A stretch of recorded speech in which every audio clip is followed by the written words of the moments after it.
Well, 4 more nuclear waste workers at Wipp near Carlsbad have tested positive for radiation exposure. That brings the total now to 17, all contaminated by a February 14th leak. But Wipp says the low radiation levels are not a health risk. Meanwhile, sensors lowered into the mine show a human team may be able to go back in soon. News 13's Bob Martin has the very latest on what investigators expect to find.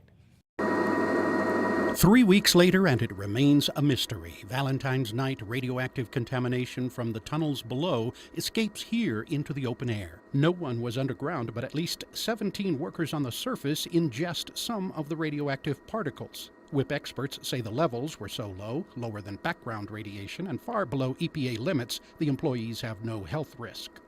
The contamination drifted across the countryside and 26 miles west all the way to the city of Carlsbad itself. Nuclear experts told residents worried about children Wipp contamination, now confirmed to have reached the town, is not dangerous.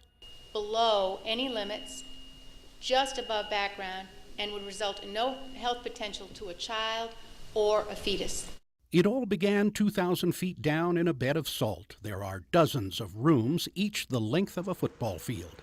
Crews stack waste containers here from defense plants all over America. Once full, rooms are sealed like this. Fresh air flows down through this shaft, passes throughout the tunnels and open waste storage rooms, and then goes back to the surface in another shaft. Panel 7 is where workers most recently put waste. The radiation leak is believed to be here. Those sensors lowered last week probed this area far upwind of the leak and detected no radiation.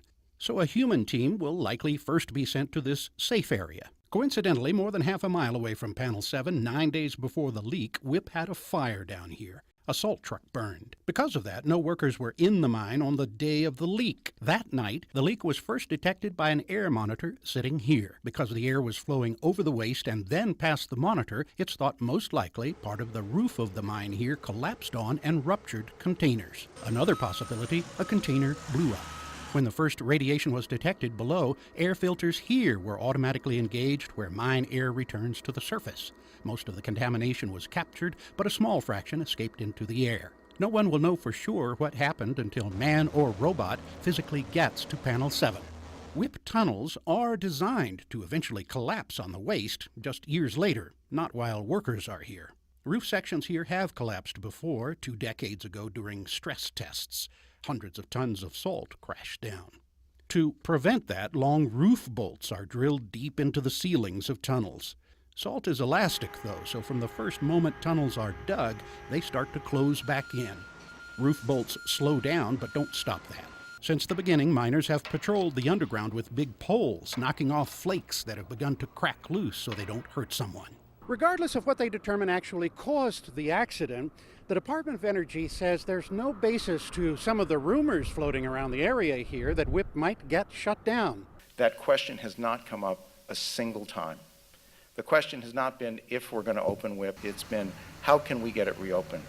Wipp experts say a safe fix for whatever went wrong will have to be devised, and the sprawling tunnels will have to be decontaminated before any disposal resumes. We will not jeopardize the safety of our workers, the employees out there, and the public and their environment. You know, I'm a homegrown Carlsbad, and I have family here also, and if I didn't feel that we were doing things safe, I would stop. Bob Martin, KRQE News 13, Carlsbad. Wipp officials are promising more town hall meetings to update the public.